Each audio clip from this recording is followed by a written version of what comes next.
কখনো ভাবিনি এত তাড়াতাড়ি একটা স্বপ্ন পূরণ হতে যাবে। তো তোমরা দেখেই বুঝতেই পারছো আমার আর কিছু বলার নেই। তো দেখো এখানে দেখো তোমাদের দাদাভাই গিয়েছিল গাড়ি আনতে, তো গাড়ি নিয়ে চলে এসেছে ঘরে। তো ঘরে যখন এসেছে নতুন গাড়ি নিয়ে, তো আমি ভাবলাম তো চলো একটু পুজো করে নিই। তো এখানে দেখো সুন্দর করে পুজো করে নিচ্ছি। তো এমন কিছু এখানে পাওয়া যায় না পূজার জন্য। তো এখানে দেখো আমি প্রথমে সিঁদুর, তারপরে মানে দীপ জ্বালিয়ে দিয়েছি, জ্বালিয়ে এখানে আরতি করে নিচ্ছি। আর একটা লেবু নিয়েছি, লেবুটাকে পাঠিয়ে নিবে।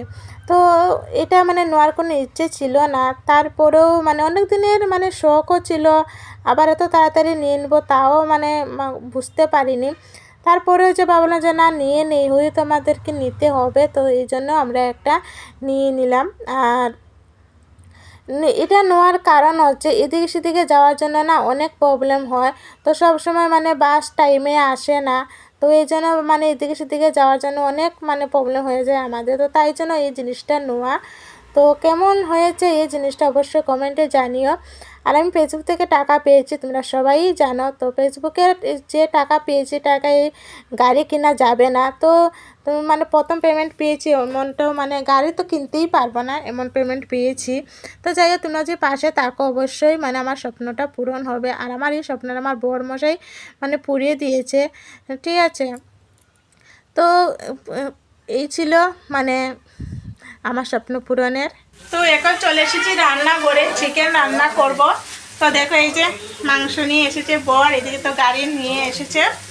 তো এখন এইগুলো রান্না টান্না করে তারপর আমরা একটু ঘুরতে বেরোবো।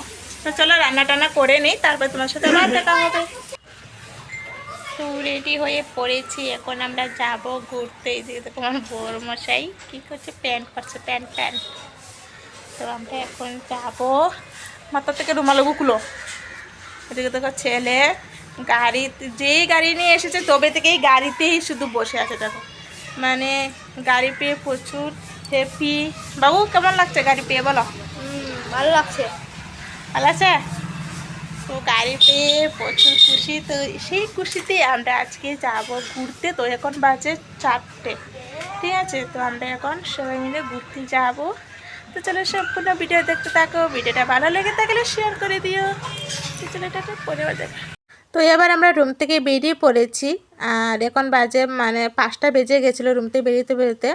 তো এই যে দৃশ্যটা দেখাতে পাচ্ছি ওটা বিকেল টাইমে।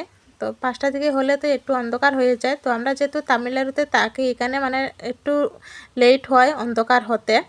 তো যাই হোক, তো চলতে চলতে আমরা চললাম কন্যাকুমারী। তার কন্যাকুমারী সন্ধ্যার সময় খুবই সুন্দর হয়। তোমরা পাশে থাকো, পুরো ভিডিওটা দেখতে থাকো, অবশ্যই বুঝতে পারবে। ভিডিওটা ভালো লাগলে শেয়ার করে দিও আর ফলো করে পাশে থেকো আমার।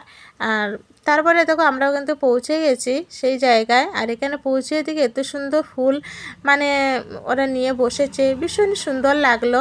তো ওনাদের তোমাদের সাথে একটু শেয়ার করি। তো খুবই সুন্দর লাগছে। তো দেখো এখানে একটা ফুল নিলাম, তো ভীষণ ভালো লাগছিল। তোমাদের কেমন লাগছে অবশ্যই জানিও।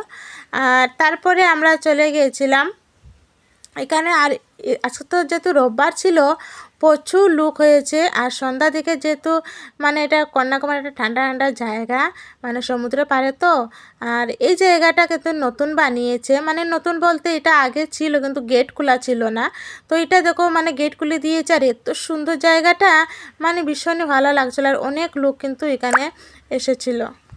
তো সন্ধ্যা দিকে অনেক লোক এখানে ভিড় হয়েছিল, অনেক লোক এসেছিল। যেহেতু সমুদ্রের মাঝখানে তো আর যাওয়া যাবে না, এখন তো রাত্রে হয়ে গেছে। স্বামী বিবেকানন্দের মন্দির আছে, ওই যে দেখতে পাচ্ছ সমুদ্রের মাঝখানে আছে। তো রাতে তো কত সুন্দর লাগছে, লাইটিং জ্বলছে, ভীষণই সুন্দর লাগছে। অনেক লোকই আছে এখানে, ভীষণই মজা হচ্ছে, সত্যি দারুণ লাগছে জায়গাটা। আর এই যে দেখতে পাচ্ছ পুরো সমুদ্রের মাঝখানে মন্দিরটা। আর এখন লাইট জ্বালিয়ে দিয়েছে না, এত সুন্দর লাগছে। আর এখন মন্দিরের ভিতরে যাওয়া যাবে না, কারণ রাতে এখানে এলাও নেই ভিতরে যাওয়ার। তো এখানে প্রচুর লোক, লাইটিং জ্বলছে, ভীষণই লোক হয়েছিল। তো তারপরে আমরা এখানে অনেকক্ষণ বসে গল্প টল্প করে কিছু কেনাকাটা করে আমরা চলে এসেছিলাম মানে রুমে।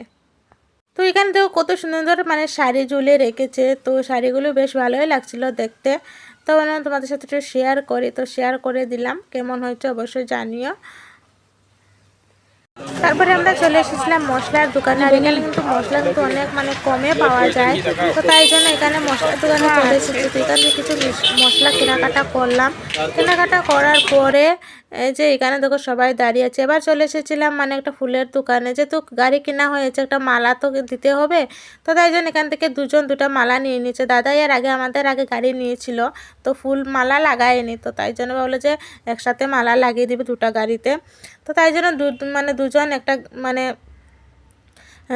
গাড়ির জন্য মালা কিনে নিল। তো এখানে আমরা সবাই মানে ভিডিও করছিলাম, তারপরে একটা ফটো উঠে নিলাম। তো এবার এই গাড়িটা মানে নেওয়ার কারণ তোমাদেরকে তো বললামই, কারণ এখানে যাতায়াতের জন্য অনেকটা প্রবলেম হয়ে যায় আমাদের, তো তাই জন্য গাড়ি নেওয়া। তো যতদিন আমরা এখানে আছি গাড়ির সঙ্গেই থাকবে, আর যখন বাড়ি চলে যাব তখন এখানের জিনিস এখানে রেখেই চলে যাব, এরকমই সিদ্ধান্ত আছে আমাদের। আর যদি বাড়িতে নেওয়া যায় তাহলে বাড়িতেই মানে ট্রান্সফার করে দিব। তো তারপরে আমরা চলে এসেছিলাম, অনেক কেনাকাটা হয়েছে, দিদিও অনেক কেনাকাটা করেছে, আমিও করেছি। তো তারপরে চলে এসেছিলাম আরেকটা দোকানে। আর এখানে সব কিছুই পাওয়া যায়, আর এখানে তো শাঁখাও পাওয়া যায়, কিন্তু শাঁখা একটাও ভালো না। তো ভিডিওটা এই পর্যন্ত ছিল, ভালো লাগলে লাইক কমেন্ট শেয়ার করে